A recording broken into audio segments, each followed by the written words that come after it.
Nana, Foxy Mama 365. We're back again with the scoop of the Real Housewives of Atlanta. Thank gosh, it's been 2 weeks. We've been gone for 2 weeks. Yay! So it's good to be back. And today's is hot tea with a side of cookies, okay? Episode 12, no, episode 13 it is actually. It's good to be back. We've had so much, the award shows, we've had so much been going on. Anyway, we're back, okay? Kenya girl, I'm just going to dive right into the meat of it. Kenya girl, you're wrong. You're wrong. Not totally wrong, but definitely you just went too far. Tanya, and you started it. Because you started it by bringing the tea to the table about, oh, what would you want to know if your man, someone in the group. So obviously you started that off, even though you didn't say who it was, but you started that. And then of course, Cynthia went back and told Tanya that, hey, look, it was definitely Kenya was talking about you and your man and what had been going on with the cookie lady and all of that. And she went back and told Kenya that, hey, I told Tanya. So Tanya bringing the wig, yeah, it was meant to be a joke. Fair enough, Kenya didn't like it and was very upset about it. Good, fair enough. However, Kenya went way too far. And she's like, look, she's going to show that she's really the shadiest of the lot. And she's going to read a bitch, okay? So I don't think Tanya from Canada. Yeah, Canada was definitely not prepared for this at all. And Tanya was really, I don't know how she held her own, but she was so me? Oh, I don't know. But any which ways, she played it, I don't even know how she did that. But anyway, let's start from when Kenya walks in. But Tanya was making a good point. She said there must be a safe place for us as women in the group, and that is our hair and our beauty. Look, Kenya, look, see, it's a wig. It's okay, I'm commiserating with you. See, it's a wig. See? It's not that hard. It's very easy to just be honest and truthful. And anyway, Kenya says, nope, she doesn't care about that. Tanya was trying to shade her. So Kenya walks in. And Tanya was saying that there must be a safe place for them as women, which must be their hair, their beauty, where they can let their hair down. But apparently not for Kenya. She must always have her natural hair on and all of that. And pretend. And what was sad about this scene was Kenya was literally lying to us that the hair she had on was actually her natural hair.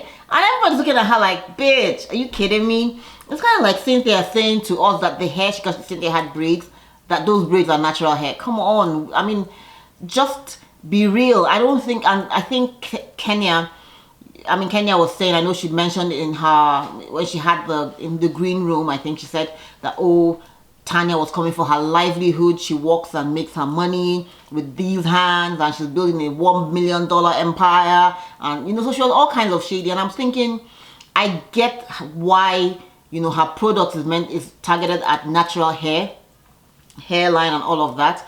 However, most people understand, most black women understand that we don't carry our hair all the time. From time to time, we want to change it up. From time to time, we want to leave our hair to rest. From time to time, we just want something different. From time to time, we just can't be bothered with, going to, we just, sometimes it's difficult. You might not have the time to do your hair. There's just so much that goes on with a black woman and her hair. And so we get it, So trying to come at us and say that, oh, every time we see you, you're wearing your natural hair. And when you're actually speaking to us at the table, you're actually not even wearing your natural hair. So Tanya, like, girl, you are actually shading yourself. And that's the truth. I think it would just be better for Kenya to just say, hey, yeah, from time to time I actually wear wigs. It's not a big deal. But when you make it a big deal, now it's become wig gate. Anyway, trees. Kenya goes too far, like I said, and it's anyway, they're sitting at the table and they're going to have this discussion. Eva is there, Cynthia is there, and she's like, well, hopefully she's just trying to iron it out. Kenya and Tanya used to be friendly and had conversations before, and they seemed to be on a good note. So they were hoping that, it wouldn't be that deep, But Kenya comes in and she's like, nope, she's going to read the bitch today and she wants to look pretty when she's reading the bitch, okay? And she goes in by saying, oh, first of all, she says, she's just mean. She says, oh, she tells Tanya to be quiet so she can speak, otherwise she's going to get up and leave, and she's like, okay, she calls her the C word, which was so unnecessary. I don't know how Tanya sat there and just took it, but she did. She also said, oh, she doesn't know how Tanya makes her money, but she makes her own money with her hands. And it's kind of insinuating that maybe Tanya is getting money from her boyfriend or whatever it is. And I thought that that was just all kinds of wrong. Then she now also goes on to say, oh, she was trying to make friendly with Tanya, and then when Tanya had one egg. Kenya girl, that was below the belt. You didn't need to bring that conversation into this conversation. Two totally different things. And you didn't like it when Phaedra used to call your eggs scrambled eggs, old scrambled eggs. You didn't like it when Sheree and Nene, I think it was, and a few other ladies were saying, oh, hopefully you're not using your 48, 49-year-old eggs. You didn't like it. It was not right. So I think it's wrong for you to come at Tanya with the one egg situation. Stop it. Just stop. And of course, the icing of the cake was bringing in the cake lady. Oh, no, not the cake lady. The cookie lady. Yeah, the cookie monster, like I call her. Eva literally was like, what in the world was going on? Eva couldn't believe that, you know, that Kenya went this far. First of all, Kenya starts off by trying to say, oh, by the way, it was Cynthia that actually brought the lady to the event, when she had an event with the lady, and she brought the cookie lady. I don't even care about her name. I don't, Shania, whatever the hell. Anyway, and Kenya and Cynthia like, what? Hold on, let's backpedal now there. I didn't bring her to shade Tanya in any way, shape or form. And I know Cynthia also did a live and to try to clarify that issue as well. And she's like, look, that didn't happen. You know, the lady, she was genuinely my friend, and she just came, but it wasn't for her to come and meet with Tanya or to, you know, do any messiness or anything. However, Kenya's like, well, any which ways, the lady is right here. I didn't send for you, Tanya, but guess what? I sent for the cookie lady, and she's here, and she comes with some cookies. This is so low. Like, this is such a low blow. I don't know. Like I said, Tanya, kudos to you. Big ups from me, because that couldn't have been me, because I would have been like, ooh, really? I probably would have just left, you know, because that, I mean, what does the lady want to tell me? I don't care. So what? He had a conversation. They didn't have sex. Were they kissing? Okay, maybe there was a conversation, pretty much. Anyway, Kenya goes, you can actually listen to the lady for yourself, because I wasn't in the conversation. She told me. And then, of course, the cookie lady is trying to say, oh, they were at a bar and he was hollering at her with some other ladies. Her sister, she was with her sister, to come over, and they got chatty and they moved over to the bathroom space. And Tanya is like, oh, the bathroom is a dual bathroom, right? And da. So she's trying to cover for her man and is like making no deal of it. And the lady's like, okay, girl, why are you coming at me? Calm down, baby. And I was like, why are you guys being so condescending? The whole conversation was so wrong.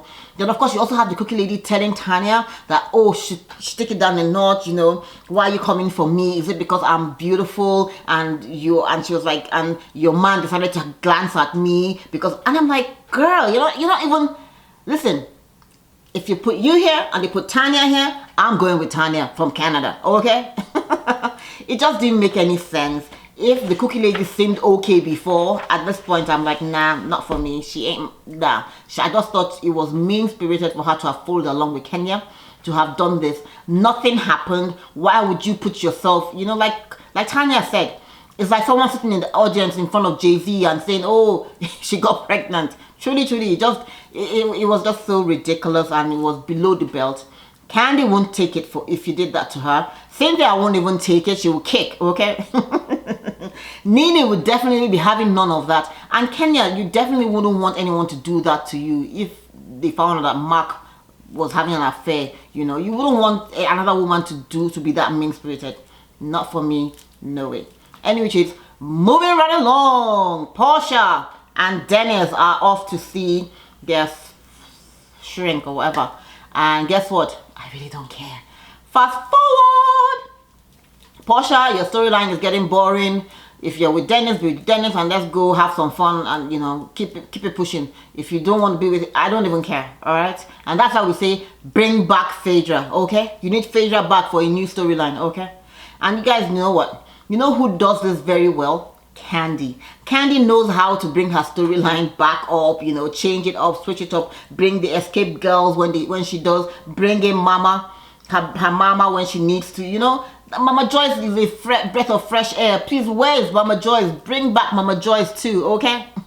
Anyway, Kandi is talking with Todd. They're trying to get some painting done, and they're having a conversation of what's going to be happening in the next couple of months before the baby arrives. And she's saying, oh, she's trying to get back into acting, her first love. She's done a few skits here and there, but nothing has really, solidified. So we'll see. So she's hoping that things will move faster. Anyway, Todd, she gets to talking to Todd and telling him about Mama Joyce not being on the same page with Todd, and him not being able to take care of the kids if anything goes wrong or if Kandi dies or something, And I'm thinking, Mama Joyce, it's too much. I actually thought herself and Todd had come to a good place after she apologized after all the stuff that happened when she called him a lemon when she said Todd had been turned to lemonade when she kind of got him as a lemon, and it was like it's kind of unfair because Todd is doing his bit. He's helping Kandi build her empire. He has he's done a lot, and he's also had to leave a lot of his own life around supporting Kandi, and it takes a really strong man to be able to do that, to just be there and support. Now, I found something really strange. The fact that Kayla and Riley didn't get together when they were in New York, and they were both in New York at the same time. I thought that was kind of weird, but I guess girls will be girls, so. Anyways, Todd is very unhappy about Mama Joyce, deciding to, kind of shade him by saying she doesn't trust that he will take care of Riley, so she's going to be bequeathing, or her beneficiary is going to be Riley, so she will take care of her stuff. Mama Joyce, throughout the wedding, it was a miserable time for Todd and Kandi too. After that, you insulted his mom. I felt so sad. You were calling her a prostitute. That was like so below the belt. Even when she died, I don't think you really apologized to her properly, but I know things might have been a little better, but you apologized to Todd. So why are you still going back to this? It just doesn't make any sense to me. Anyway, Todd is like, Kandi, deal with your mama. I don't want to have anything to do with her. I don't want to have to deal with her. So be sure you tie up the knots and all of that. And I was surprised. I'm thinking, so are these heifers really thinking that Kandi is going to die before them? Anyway, bring Mama Joyce back. We totally love to see Mama Joyce back, okay? And we go back and see where Mama Joyce saying when Phaedra introduced Kandi to Todd, she could have choked Phaedra out, okay? Moving right along. So Cynthia is going to LA. She's going to be spending some time a week with Mike and his kid. And it's kind of cool and it's going to kind of nice. Now, Cynthia girl, she's talking to us and telling us how Mike cheated on his 2 wives before and what makes her different. And I'm like, hello. well, we'll see. 3 times the charm. Hopefully. We don't know. But anyways, they have friends over. Mike's friends are mostly ladies. Interesting. He says, I don't know. He says with the guys, it has to be an organic growth in the friendship. And he has about 5 or 7 ladies that are his friends. And I'm like, okay. Would you be okay with your man having so many female friends? Cynthia says she hasn't even read the book. So she doesn't even know if any of them has had something with him. I'm like, hello? No.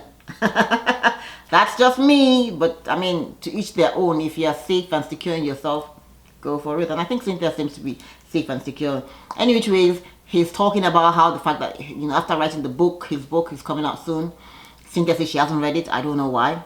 Otherwise, we're going to end up again being another Mark and Kenya, where Mark didn't watch Real Housewives of Atlanta. And now figured that who Kenya was afterwards. Anyways, Cynthia girl, you better go read that manuscript, okay? Moving on, she says that Mike is saying that, oh, he's become a better person, he's a changed man now, and things are much better for him. And it's kind of nice, However, his daughter was there, and she shouldn't have been there during this conversation. So we see Kayla literally bursting into tears and running up to her room. So Mike follows and goes to have a tete-a-tete with her, and Cynthia goes along as well just to make sure she's okay. Good thing Cynthia is a mother to Noel, so she understands how girls are sensitive, and she's kind of overwhelmed and she's kind of sad because Mike was saying some things that, while they were not directed at her mom, but he was saying pretty much that he's a changed man and he didn't treat them well. But he did say he apologized to the women, to the other mothers. So that's kind of neat. That's all you can ask for, pretty much. Any which ways, next week I'm looking forward to seeing Nini. I wonder why Nini wasn't on this episode. It's kind of, when Nini isn't there, it's I kind of like Nini being there. It adds more flavor to it. So any which ways, we're looking forward to Nini having her party. Okay, thanks for watching, guys. Be sure to share, be sure to like and subscribe. See ya.